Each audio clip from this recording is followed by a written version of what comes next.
ಇದು ನೋಡಿ ಸೊಪ್ಪುಗಳು ಬಂದಿತ್ತು, ತುಂಬ ತಗೊಂಡ್ಬಿಟ್ಟೆ. ಅದಕ್ಕೆ ಸಬ್ಸಿಗೆ ಸೊಪ್ಪಿನ ಬಾತ್ ಮಾಡಿದೆ ಮೊನ್ನೆ ಮಧ್ಯಾಹ್ನ.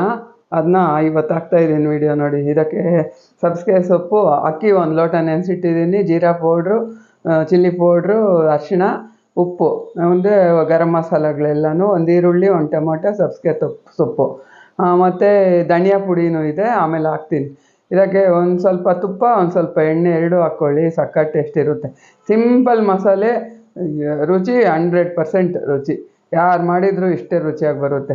ನನಗೆ ಸಾಸಿವೆ ಹಾಕ್ಬೇಕಾದ್ರಿಂದ ಸ್ವಲ್ಪ ಸಾಸಿವೆ ಹಾಕ್ಕೋತೀನಿ. ಈ ಚಕ್ಕೆ, ಲವಂಗ, ಮೊಗ್ಗು, ಈ ಪಲಾವ್ ಎಲೆ ಎಲ್ಲ ಹಾಕ್ಬಿಟ್ಟು ಒಂದು ಸ್ವಲ್ಪ ಮುಚ್ಚಿಟ್ಬಿಡಿ, ಇಲ್ಲಾಂದರೆ ಎಗರುತ್ತೆ, ಪಟ್ಟಂತ ಕಣ್ಣತ್ರ ಬಂದುಬಿಡುತ್ತೆ. ಮುಚ್ಚಿ ಅದು ಪಟ್ಟ ಅಂದಮೇಲೆ ತೆಗೆದು ಈರುಳ್ಳಿ ಹಾಕಿ.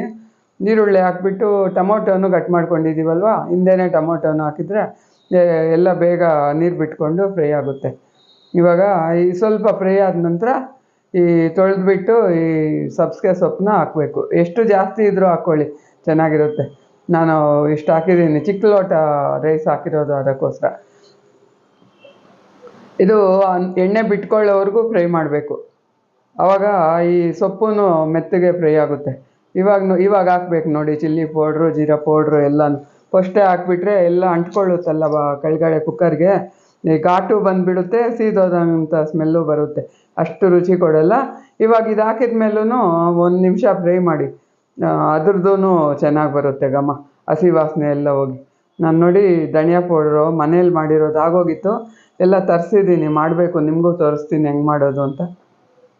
ಈ ಬ್ರ್ಯಾಂಡು ನಮ್ಮ ಫ್ರೆಂಡು ಯೂಸ್ ಮಾಡ್ತಾಯಿದ್ರು, ತುಂಬಾ ಚೆನ್ನಾಗಿತ್ತು. ಅದಕ್ಕೋಸ್ಕರ ಅರ್ಜೆಂಟಿಗೆ ತರಿಸ್ದೆ, 100 ಗ್ರಾಮು ಅವ್ರ ಕೈಯಲ್ಲೇ ತರಿಸ್ದೆ. ನೋಡಿ, ಅಕ್ಕಿ ಏನು ನೀರು ಬಸಿದ್ಬಿಟ್ಟು ಹಾಕಿ ಫ್ರೈ ಮಾಡಬೇಕು ಅಂತೇನಿಲ್ಲ, ಹಾಕ್ಬಿಡಿ, ನೆನೆಸಿರ್ತೀವಲ್ವ. ನಾನು ಯಾವಾಗೂ ಅಷ್ಟೇ ಕಮ್ಮಿ ನೀರು ಹಾಕೋದೇ ಇಲ್ಲ, ನಂಗೆ 3 ಲೋಟ ಇಡಿಸುತ್ತೆ. ಕಮ್ಮಿ ಹಾಕಿದರೆ ನಮ್ಮ ಮನೆಯಲ್ಲೂ ತಿನ್ನಲ್ಲ. ಆದರೆ ನಮಗೇನು ಉದುರುದ್ರೆ ಇರುತ್ತೆ. ಕೆಲವ್ರದ್ದು ನೋಡ್ತೀನಿ 1.5 ಲೋಟ 2 ಲೋಟ ಹಾಕಿರ್ತಾರೆ. ಅಷ್ಟು ಹಾಕಿದರೆ ನಮ್ಮ ಮನೇಲಿ ಗಂಟ್ಲೊಳಗೆ ಇಳಿಯಲ್ಲ.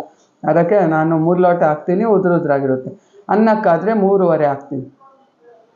ನೋಡಿ, ಈರುಳ್ಳಿ, ಹಸಿಮೆಣ್ಸಿನ್ಕಾಯಿ, ಕೊತ್ತಂಬರಿ ಸೊಪ್ಪು, ಉಪ್ಪು ಹಾಕ್ಬಿಟ್ಟು ಹಿಂಗೆ ಮಿಕ್ಸ್ ಮಾಡಬೇಕು. ಆವಾಗ ನೀರು ಬಿಟ್ಕೊಳ್ಳುತ್ತೆ. ಆವಾಗ ಮೊಸರಾಗಿ ಕಲಸಿ ರುಚಿ ಡಿಫ್ರೆನ್ಸ್ ನಿಮ್ಗೆ ಗೊತ್ತಾಗುತ್ತೆ. ಒಂದು ಸರ್ತಿ ಈ ಥರ ಮಾಡ್ಕೊಂಡು ನೋಡಿ. ಮೊಸರು ಅಷ್ಟೇ ಚೆನ್ನಾಗಿ ಒಂದು ರೌಂಡ್ ಮಿಕ್ಸಿ ಮಾಡಿಬಿಟ್ಟು ಹಾಕಿ, ಇಲ್ಲ 2 ಲೋಟದಲ್ಲಿ ಹಿಂಗೆ ಕಲಸ್ಬಿಟ್ಟು ಹಾಕಿ. ಇದಿಲ್ದಿರ ಕ್ರೀಮ್ ಥರ ಒಳ್ಳೆ ರುಚಿ ಬರುತ್ತೆ. ಕೊತ್ತಂಬರಿ ಸೊಪ್ಪು ಹಾಕ್ಬಿಟ್ಟು ಮಿಕ್ಸ್ ಮಾಡಿ ತೆಗೀರಿ. ಈ ಸಬ್ಸಿಗೆ ಸೊಪ್ಪಿನ ಘಮ ಹೆಂಗೆ ಹೊಡಿಯುತ್ತೆ ಗೊತ್ತಾ? ನೋಡಿ, ಉದುರುದ್ರಾಗಿಲ್ವಾ? ಎಷ್ಟು ಬೇಕೋ ಉದುರು, ಇನ್ನೂ ಆರಿದರೆ ಇನ್ನೂ ಉದುರುದ್ರಾಗ್ಬಿಡುತ್ತೆ. ನಮಗೆ ಹಿಂಗೆ ಇರಬೇಕು. ಬಾತುಗಳಿಗಾದರೆ ನಾನು 3 ಲೋಟ ಹಾಕ್ತೀನಿ, ಬೇರೆದಕ್ಕಾದರೆ ಅನ್ನಕ್ಕಾದರೆ 3.5 ಹಾಕ್ತೀನಿ. ಅನ್ನಕ್ಕೂ ಅಷ್ಟೇ, ಇಷ್ಟು ಗಟ್ಟಿಗಿದ್ರೂ ತಿನ್ನಲ್ಲ, ಇಲ್ಲಿ ಅಭ್ಯಾಸ ಆಗಿಬಿಟ್ಟಿದೆ. ಅಂದರೆ ನಮಗೇನು ಮುದ್ದೆ ಅದು ಏನೂ ಆಗಿರಲ್ಲ.